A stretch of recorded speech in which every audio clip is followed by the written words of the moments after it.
सिंह जी महाराज अध्यक्ष सावन कृपाल रूहानी मिशन एक विश्वविख्यात आध्यात्मिक गुरु है और एक विश्वविख्यात लेखक भी हैं। महाराज जी अपार दया मेहर से पानीपत पधार रहे हैं 16 और 17 अप्रैल 2025 को। 16 अप्रैल को महाराज जी संगत को दर्शन देंगे। 17 अप्रैल को महाराज जी शाम को 7 बजे सत्संग फरमाएंगे और रात को 9 बजे प्रभु प्राप्ति के जिज्ञासुओं को नामदान की दीक्षा देंगे। महाराज जी आईआईटी मद्रास ग्रेजुएट हैं और एक संत होने से पहले प्रोफेशनली एक साइंटिस्ट रहे हैं। महाराज जी विश्व भर में अनेकों देशों में ट्रैवल करते हैं और मानव एकता का और अध्यात्म का मैसेज, अध्यात्म और मानव एकता का संदेश जन जन को अलग अलग देशों में सत्संग फरमाकर दे रहे हैं। सावन कृपाल रूहानी मिशन महाराज जी के सानिध्य में अनेकों जन कल्याण के कार्यों में कार्यरत है। सावन कृपाल रूहानी मिशन के करीब विश्व भर में 3200 से अधिक सेंटर्स हैं। सावन कृपाल रूहानी मिशन का साहित्य 55 से ज्यादा भाषाओं में उपलब्ध है। सावन कृपाल रूहानी मिशन जन कल्याण के अनेकों कार्यों में सम्मिलित है। जैसे कि जब कभी कोई प्राकृतिक आपदा आती है, जैसे कि सुनामी आना, कोई भूकंप आना, कहीं बादल फट जाना, भुज में, उत्तराखंड में, कश्मीर में, जब जब ऐसी कोई प्राकृतिक आपदा कहीं भी विश्व भर में आती है तो विश्व भर में उस एरिया के सेवादार एकत्रित होकर वहां जाकर जरूरतमंद की मदद करते हैं।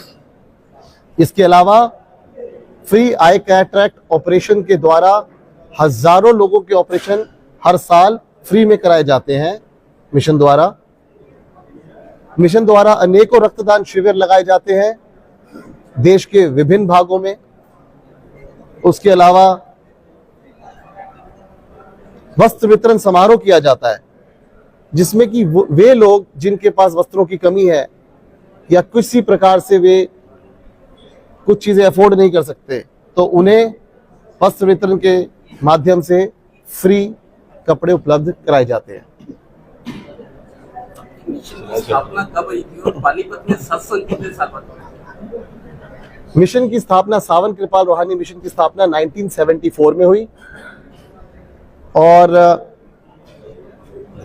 पानीपत में महाराज जी अब 11 साल के बाद आ रहे हैं जी। सन 2014 में लास्ट टाइम महाराज जी आए थे, क्योंकि महाराज जी विश्व भर में ट्रैवल करते हैं तो अलग अलग राज्यों में, अलग अलग शहरों में जाते रहते हैं। संगत पानीपत डिस्ट्रिक्ट के अलावा किसी और डिस्ट्रिक्ट से भी आने वाले? जी, पूरे प्रदेश से आएगी। उसके अलावा हमें उम्मीद है कि पंजाब, उत्तर प्रदेश, राजस्थान, दिल्ली, आसपास के सभी प्रदेशों से, कुछ महाराष्ट्र से लोग आएंगे और कुछ विदेशी अनुयायी भी इस सत्संग का भाग होंगे।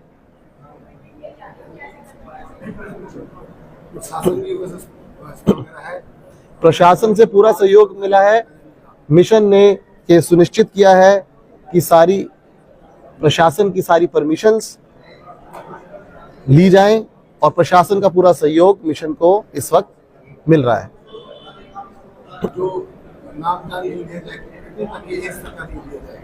मिनिमम 13 वर्ष की आयु के बाद ही नामदान की दीक्षा दी जाती है। नामदान की दीक्षा उसे दी जाती है जो कुछ नियमों का पालन कर सके, जैसे कि शाकाहारी जीवन, जैसे कि किसी भी तरीके के नशीले पदार्थ से दूर रहना और एक सच्चा सुच्चा जीवन जीना। जब कोई इस तरह का प्रण लेता है, इन नियमों का पालन करने का प्रण लेता है, तो उसे नामदान की दीक्षा दी जाती है महाराज जी द्वारा। अब प्राकृतिक आपदाओं में तो मानवता का कल्याण करते हैं, लेकिन प्रकृति बची रहे इसके लिए क्या करते हैं? जैसे पोल्यूशन है, पानी कम हो रहा है, बारिश कम हो रही है, समस्याएं बढ़ रही है, इसके लिए कुछ सोचें। जी, महाराज जी हमेशा संदेश देते हैं कि हमें सिंपलिसिटी से जीवन जीना है, इकोलॉजिकल बैलेंस को मेंटेन करते हुए, ताकि हम कम से कम डिस्ट्रक्शन क्रिएट करें जब हम जीवन को जी रहे हैं। तो महाराज जी के हर सत्संग में ये एक अभिन्न हिस्सा रहता है कि हम इस जीवन में जब आए हैं तो जीवन को व्यतीत करने के लिए 50, 60, 70, 80 वर्ष जितने दिन हम इस धरती पे रहेंगे हमारी किसी भी मटेरियल को या इकोलॉजी को डिस्ट्रक्शन कम से कम हो। वेजिटेरियनिज्म, शाकाहारी जीवन, इसका एक हिस्सा है। इसका एक कार्मिक रहस्य तो है ही कि कैसे वो हमारे कर्मों पे जुड़ता है अगर हम अगर हम नॉन वेजिटेरियन फूड खाते हैं तो। लेकिन इसका प्रकृति पे भी बहुत बड़ा योगदान है कि अगर हम शाकाहारी जीवन जिए तो। महाराज जी का जो सारा फोकस है वो केवल और केवल अध्यात्म का मैसेज देने पर है, केवल और केवल जन कल्याण का मैसेज देने पर है। इसके अलावा महाराज जी का सिर्फ एक ही मैसेज है कि कोई धर्म हो, कोई कास्ट हो, कोई क्रीड हो, किसी रंग का कोई व्यक्ति हो, वे सब उसी प्रभु के हिस्से हैं, उसी प्रभु के, एक ही प्रभु के बनाए हुए हैं। दर्शन एकेडमी के नाम